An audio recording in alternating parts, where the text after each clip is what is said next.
What's happening, people? Thanks as always for passing by the channel, much appreciated. Hit that subscribe button if you guys are new. Don't forget as well, please, to like and share the videos. Big shout out to all the legends who are doing that. Well, what a great fight that weekend was. It literally couldn't have got any better for me. For starters, I just want to give a little clap and round of applause to both lads, Josh Taylor and Jose Ramirez, because what a flipping fight, man. What a fight. Fights like that are the reason I love boxing. You know, after all the kind of like nonsense with all the AJ versus Fury fight, it was being announced and it was venues and then this and that. Now it's like, oh well, Fury's got to fight Wilder for a third time, which is a great fight, but we've seen before twice now, and then AJ's going to fight Usyk, so AJ Fury's off. It's just nonsense and politics and regulations, and you know, it's just annoying. But Josh Taylor, Jose Ramirez, they put on a flipping show, man. Credit to both of them, because this fight was fantastic. It was just boxing at the highest level from round one. You know, Josh was going to the head, Ramirez was going to the body, which Taylor was feeling. Taylor was definitely feeling. I was worried about that because I said that in my preview. I knew that would be Ramirez's game plan, and he began to, as soon as he knew, you know, that was affecting Josh, he piled on that pressure, like that aggressiveness and that toughness. He began to walk him down, you know, pushing him into the corner, pushing him on the ropes. You know, the first couple of rounds, actually, he was just watching it going, man, Josh is in for a long night here, smothering him with just punches and bunches. Unloaded on him in the third round, and credit, which I have to give Josh credit to, for you know, just enduring that and not letting himself get overcome, because he was just really relentless. The sixth round for me was the kind of clinical one, when Taylor dropped Ramirez with a beautiful left shot that was absolutely pitch perfect. Couldn't have timed it better. And that for me was when the fight shifted from being in Ramirez's favour to Taylor's favour. For me, this is when he kind of really showed pound for pound skills. You know, Josh just went to another level in that round. He made the adjustments, which to me is the most important aspect of any fighter, any boxer. For me, the best, you know, when you look at the kind of greatest of all time, the best of the best, it's always been about the ones who can make the adjustments. The ones who can do it mid-fight are the ones which are particularly elite. You know, we've seen Floyd do it, Pac-Man, Pernell Whitaker, Sugar Ray, Roy Jones, you know. So I'm glad Josh was able to do that. It was very, very good to see. Round 7, he dropped him again with that absolutely pitch perfect uppercut, even harder. I'm actually like, it was funny because they were both in the clutch, which, as a, you know, you think was Ramirez's strong point, but it was actually Taylor who managed to use it to his advantage. And I'm actually surprised he got up from that uppercut, because that was a hard, beautiful shot. Absolutely class. Loved it. And then, like, for the rest of the fight, I think from round 7 onwards, Josh just got better and better and better. His foot movement was really good. His hand speed was really good. His work off the ropes was brilliant as well. The fact that he was away from home and put on a performance like that, just nothing short of unbelievable. You know, he won by, where is it? Oh, he won by unanimous decision. Not what I thought. I thought he won by decision, but not unanimous. 114, 112 on all judges' scorecards. Josh Taylor for me is a pound for pound number top 5 right now. Top 5. Anyone who disagrees with that, feel free to. But for me, Canelo, Crawford, Lopez, Loma, Josh Taylor. I think Inui's a great fighter too, but he hasn't made the same kind of adjustments and been in the same kind of fights as many as Taylor. And to be honest, there needs to be a serious debate on whether Josh Taylor's the best UK fighter on the planet right now. Like, I get AJ and Fury are both fantastic champions. Neither have unified a division like him though. He's the first ever undisputed boxing champion in the four belt era. The last time we had an undisputed champion was Lennox Lewis.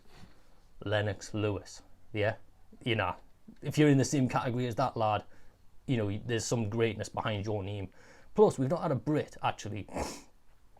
I was thinking about this. We've not had a Brit get the top 5 pound for pound list for ages. You know, who was the last one? Like Ricky Hatton, Carl Froch, maybe.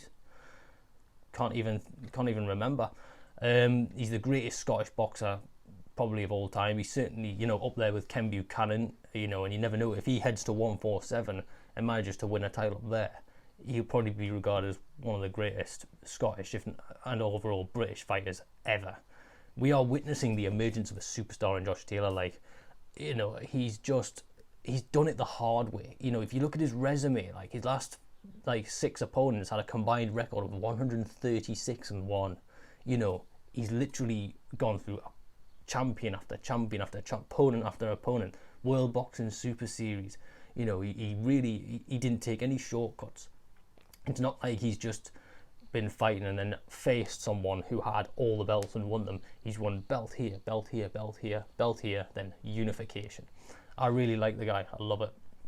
So overall, I want to give credit to both lads for not just making the fight, but like putting on such a great show. And I'm talking a lot about Josh, but I do want to give Ramirez some kudos as well, because although Josh won, Ramirez was no slouch. Like, Ramirez came and fought. You could see the hurt in him when he lost, because he genuinely had tried so hard. Those first 4 or 5 rounds, he was really piling on the pressure. He was unloading some good punches and bunches in there. Just Josh was like, he was able to just do the most important thing, which is make the adjustments and use Ramirez's game plan against him. You know, he caused Josh some problems. Like I said, Josh just showed that he deserves to be a world champion. The referee was a disgrace. I think the knockdown counts were far too long. The second one was closer to 20 rather than 10, and I just think he was just shocking. Like, I think both of them were too long. He also threatened to take a point away from Josh when he was doing nothing wrong, which that would have brought his score down and made it a draw. All I can say is, Kenny Bayless, retire. Disgraceful. Cheat. So what next for both of them? Josh Taylor, as we go, has got that Jack Catterall fight, which is a mandatory to think about. There is only one place to have that: Easter Road. Get him in Easter Road. When the COVID restrictions are down, make that fight, have it in Edinburgh, and then fill that stadium with Hibs fans and just make it noisy. What a homecoming that would be for him. Perfect.